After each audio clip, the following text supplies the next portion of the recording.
Y hablemos de los miedos y las autolimitaciones. ¿Qué nos puedes decir o qué nos puedes enseñar para superar los miedos y las autolimitaciones? Hay tres sentimientos que son incluso emociones. La diferencia entre sentimiento y emoción es la emoción es un proceso corporal y el sentimiento es la percepción consciente de eso que está ocurriendo en el cuerpo. Hay tres sentimientos y emociones que son tremendamente disfuncionales en el ser humano. Tremendamente disfuncionales. La ira, el miedo y la culpa. La ira tiene dos expresiones. La ira exterior, que podemos ver desde la persona que insulta, hasta la persona que hace gestos de amenaza, hasta la persona que golpea o incluso mata.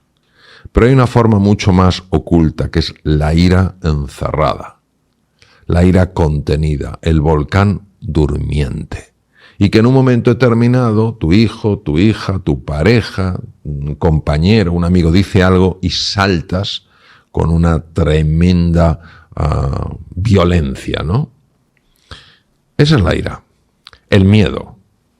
El miedo es una emoción que, ajustado en intensidad y en contexto, tiene todo el sentido del mundo. Si yo me voy a un parque natural en la India y no tengo precaución, sabiendo que hay serpientes cobra, sabiendo que hay tigres y sabiendo que hay leopardos, soy un insensato.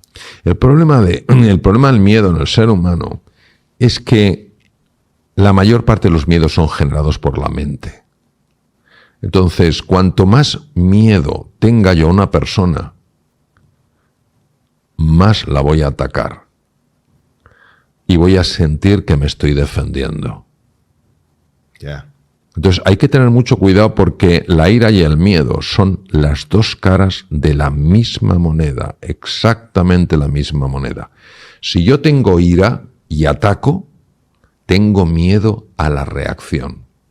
Si tengo miedo, para protegerme, ataco. Entonces, estas dos emociones van por un lado. Y la tercera es la culpa. La culpa no tiene nada que ver, absolutamente nada que ver, con la tristeza por el error cometido y la llamada al arrepentimiento. He cometido un error, he hecho un daño, ha tenido unas consecuencias, lo siento profundamente y voy a ver cómo puedo reparar esto. Eso es necesario y perfectamente válido. La culpa es el castigo que yo infrinjo en otra persona o en mí para hacerme sufrir de forma constante. Me hago sufrir porque soy culpable de lo que hice. Me hago sufrir porque soy culpable de lo que soy. Me hago sufrir porque cometeré errores y meteré la pata. Entonces la culpa es devastadora. Y los tres, yo le llamo los tres jinetes del apocalipsis, porque la ira, el miedo y la culpa van siempre de la mano. Entonces, ¿qué te diría? Lo primero que te diría es que es absolutamente esencial vigilar la mente. Y cuando tú sientas ira, lo primero que tienes que hacer es no abrir la boca y no mandar un email y no llamar por teléfono o mandar un WhatsApp, porque eso es una bomba de relojería. Yo a veces lo he comentado en algún curso que he dado, digo, si estás muy enfadado con alguien, le quieres mandar un email y dices, no, este es el email que le toca mandar, tú te lo mandas a ti mismo y lo lees al día siguiente. Pues si lo lees en el momento, dices, perfectamente justifica. Cuando ves al día siguiente que se ha reducido toda la tensión emocional, dirás, menos mal que no lo mandé. Lamentablemente a veces, por no saber sujetar nuestra lengua, pronunciamos el discurso que más vamos a lamentar. Entonces, lo primero ante la ira es no te dejes llevar por ella. No niegues que la tienes, porque si la intentas bloquear, la ira te va a salir por otro lado. Reconoce que tienes ira aunque sea con tus seres más queridos. Es decir, no la bloquees. En segundo lugar, no actúes en base a la ira. Tú puedes tener ira, pero tú tienes la capacidad de no responder, de no reaccionar de acuerdo a esa ira. En tercer lugar, lo que tienes que hacer es observar la ira. Tienes que desapegarte de la ira. Sé que es difícil, también sé que se puede hacer. Es decir, intenta tomar distancia y observa esa ira, cómo está afectando tu cuerpo. Notarás a lo mejor que se te contrae la mandíbula, notarás que la respiración es más torácica. Obsérvalo. El simple distanciamiento es como si le quitara potencia a esa ira. Luego toma 3 respiraciones profundas. 1, 2 o 3. Y finalmente hazte una pregunta. ¿Qué es lo más importante aquí? Y entonces descubrirás que lo más importante aquí no es reaccionar, sino responder. Como todo pide un entrenamiento, y cuanto mejor nos entrenemos, mejor vamos a poder gestionar esto. El miedo, exactamente lo mismo. Si la mayor parte de los miedos son absolutas creaciones de la mente para bloquearnos. Descartes, un filósofo de la talla de él, el padre de la filosofía racionalista, escribió una carta al final de su vida que decía: mi vida estuvo llena de preocupaciones, la mayor parte de las cuales jamás sucedieron. Es decir, todo lo que es la proyección de un futuro horrible, empezar a sufrir ya, esos miedos son verdaderas engaños de la mente, lo que los hindús llaman maya, ¿no? De un espejo erróneo. ¿Y qué es lo que yo recomiendo? Yo lo que recomiendo es conocer la realidad. Para conocer la realidad tenemos que dejar de juzgar y empezar a explorar. Es decir, alguien dice una cosa y ya me lleno de ira, porque he dado por hecho que lo que yo he interpretado es la única realidad. Y no es la realidad, es una realidad, la mía. Si yo en ese momento juzgo y condeno y castigo, me sale mi ira o mi miedo, porque si mi ira le afecta a otra persona a ver cómo contraataca, yo no podré conocer. Si yo tengo la humildad de decir: mi realidad no es la realidad, es una realidad. ¿Qué es lo que has querido decir? Explícamelo. Muchísimas veces nos vamos a dar cuenta que la interpretación que hemos hecho no se ajusta para nada con la intención de la persona. Y al final uno tiene que hacerse una pregunta muy sencilla. ¿Cuál es la consecuencia de la ira y el miedo en el cuerpo? Pues yo te voy a poner un ejemplo, ¿no? Conozco una persona magnífica. En un momento de ira, se quedó sin ver por un ojo. Pero de repente lo llevaron a urgencias. Wow. Cuando me lo comentó, llevaba ya 17 operaciones por desprendimiento de retina. 17. La habían operado 17 veces. Yo no sabía que se podía operar la retina tantas veces. En un momento de ira, se te puede romper un vaso cerebral. Puedes tener un infarto de miocardio. Entonces, el propio cuerpo nos está diciendo que esas emociones, aunque nos parecen justificadas, no lo son. No lo son. Podemos establecer límites con firmeza sin tener que ser asesorados por la ira. Porque en la ira tú eres consciente de lo que dices, pero no eres consciente de cómo lo dices. Entonces yo te diría que es un entrenamiento progresivo donde todos tenemos que ir ganando habilidad. Yo el primero, nos equivocaremos, pero aprenderemos. Ahí está también la resiliencia de la que hablábamos antes. La resiliencia es: me he equivocado, pero no me voy a castigar el resto de mi vida por haberme equivocado. ¿Qué puedo aprender de esto? Voy a volver. Y mañana lo haré mejor. Y mañana, pues si reacciono, reaccionaré con menos intensidad y durante menos tiempo. Y así es como vamos ganando ese espacio que se llama libertad. De una forma u otra, a lo largo de esta interesantísima conversación, creo que lo has venido diciendo, nos has venido dando ya informaciones súper valiosas al respecto. Pero me gustaría saber si tienes algo que añadir a cómo nosotros podemos cultivar mejores relaciones interpersonales, más saludables, más trascendentes, más de impacto. ¿Cómo pudiéramos realmente mejorar nuestras relaciones interpersonales? ¿O qué añadirías a lo que nos has comentado hasta ahora al respecto? A mí me impresionó mucho algo que leí de San Pablo. Y decía al final: solo se os va a examinar en una asignatura, en el amor. Y yo la verdad es que me quedé muy sorprendido. Dije: oye, cantidad de cosas que te pueden examinar en la vida en el amor. Y en su canto al amor habla de la sabiduría, habla no sé qué, de dominio de las lenguas y al final el amor. Entonces vamos a profundizar un poco en esta frase, para mí, tan sumamente acertada y profunda. El amor es el antídoto natural del miedo. ¿Por qué?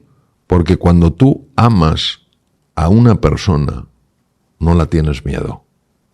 Y porque cuando una persona te tiene miedo, pero se siente amada por ti, deja de tener miedo. Entonces, ¿de qué amor estamos hablando? No estamos hablando del amor como lo entendemos las personas, de forma que es un intercambio. Yo te amo si eres como yo quiero que seas. O me correspondes. O, claro, yo te amo si tú me correspondes. O cosas tan horribles que se oyen a veces, fruto de nuestra ignorancia, nuestra maldad, si eres así, Dios no te va a querer. Con lo cual, imagínate la imagen que tenemos de ese Dios, y no me extraña que tantas personas, lamentablemente, rechacen a alguien tan sublime, ¿no? Por esa conexión que han hecho. Entonces, ¿qué quiere decir? Que el amor es transmitirle a una persona: yo no te quiero por cómo eres o dejas de ser. Yo te quiero por quién eres. Yo te quiero por quién eres. Porque eres una persona digna de respeto, porque eres un ser humano. Y desde ese amor sí se pueden establecer límites. Y decir, hasta aquí no, pero yo no busco agredir a la persona. No estoy canjeando, tú te portas de una manera, yo te amo. Lo que estoy diciendo claramente es, estos son los límites. No está en juego no está en juego el amor, pero sí está en juego a lo mejor que tú y yo sigamos juntos. ¿Y qué rol juega en todo esto la autocompasión y el autocuidado? Es decir, cómo nosotros, primero, qué importancia tienen para ti ambos términos, pero aparte de eso, cómo impacta realmente en nuestras trascendencias, nuestro manejo de niveles de estrés, nuestra resiliencia. Hablamos un poquito respecto a estos aspectos, sobre todo la autocompasión. Sí, vamos a ver. Primero tenemos que entender qué es la compasión, porque la compasión tiene muy mala prensa. En una ocasión, un director general de una empresa me dijo: Mario, yo no puedo tener compasión porque tengo 2.000 personas. Y me dejó bastante descolocado. La compasión tiene dos connotaciones negativas y erróneas en relación a lo que significa compasión. La primera connotación errónea es que la persona compasiva es una persona blanda, que todo lo deja pasar. Iba a decir debilidad. Entonces, claro, se asocia a una debilidad.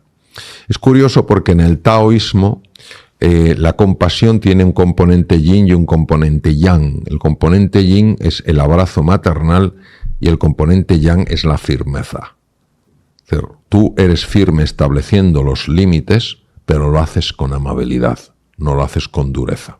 Entonces, la compasión significa exactamente lo siguiente. Primero, entiendo que estás sufriendo. Para eso tiene que haber, previo a la compasión, tiene que haber empatía. No puede haber compasión sin una empatía. Es decir, entiendo que estás sufriendo. No me lo dices, pero yo capto que estás sufriendo. Número 2. Tu sufrimiento no es, para mí, indiferente. En tercer lugar, quiero ayudarte a reducir ese sufrimiento. Esa es la compasión.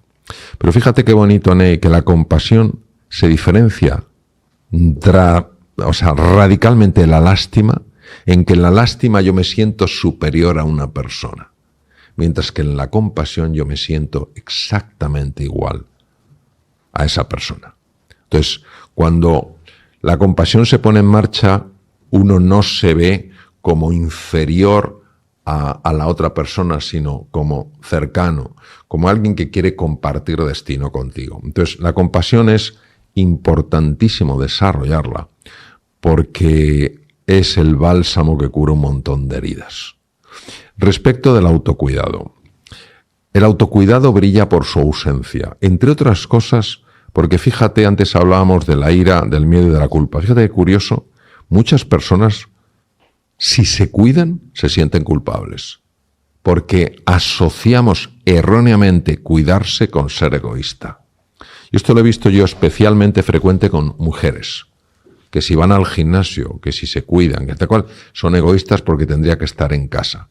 No, todo el mundo necesita cuidarse. Hemos visto que la falta de cuidado favorece el estrés crónico. Entonces, ¿cuidarse qué es? Cuidarse es quererse, es respetarse y es valorarse. ¿Eso qué quiere decir? Quiere decir que si tengo que cuidar mi cuerpo, tengo que respetar mi cuerpo y tengo que valorarlo. Yo no puedo meterle basura.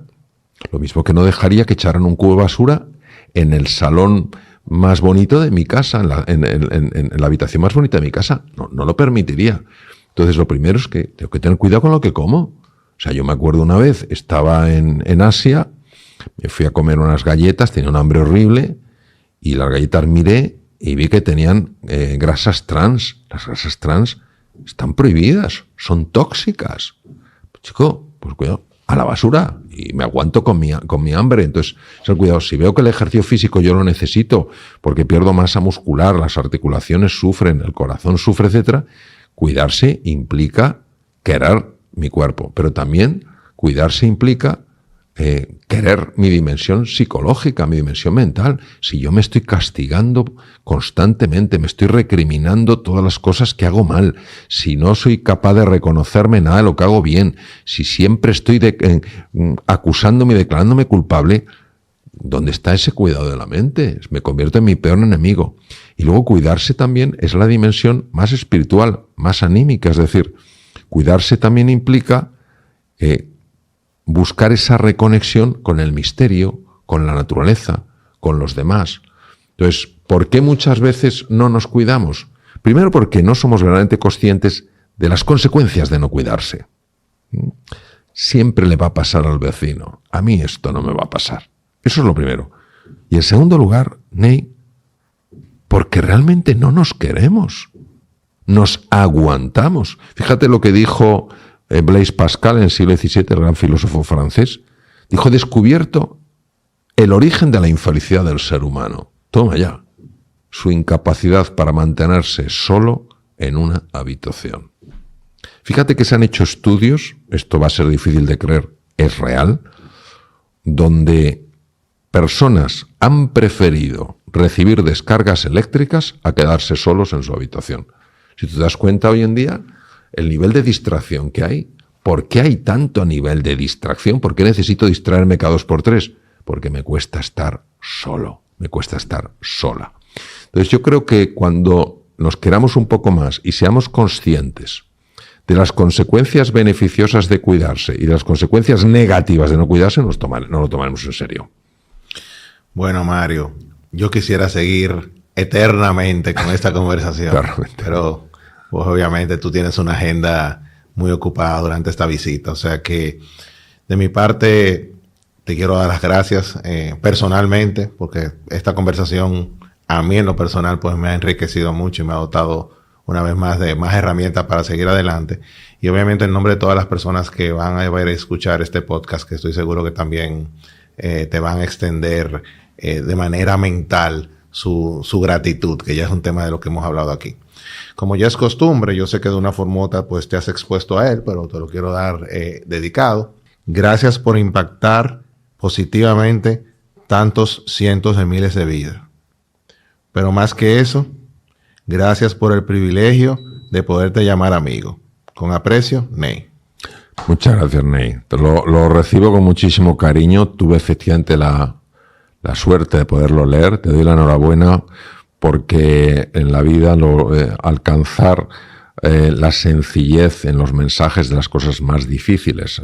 Es muy fácil extenderse sobre ciertas cosas, pero poderlo sintetizar de una manera directa, de una manera profunda, es un verdadero desafío y tú sin duda lo has conseguido. Y luego porque, bueno, yo he estado muy cómodo obviamente en esta conversación que hemos tenido, primero por la calidad de tus preguntas, es decir, son preguntas profundas.